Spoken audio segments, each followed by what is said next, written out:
This is my second year at Bay High. I was here for all of junior year, and my brother before me was here as well. And I've had a lot of fun here. It feels like a family.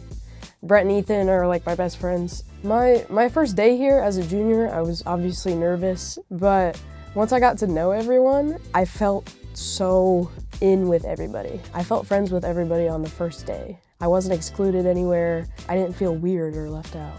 I do like the blending of photography and art and how you can turn like a photo of something into like a painting or a tattoo.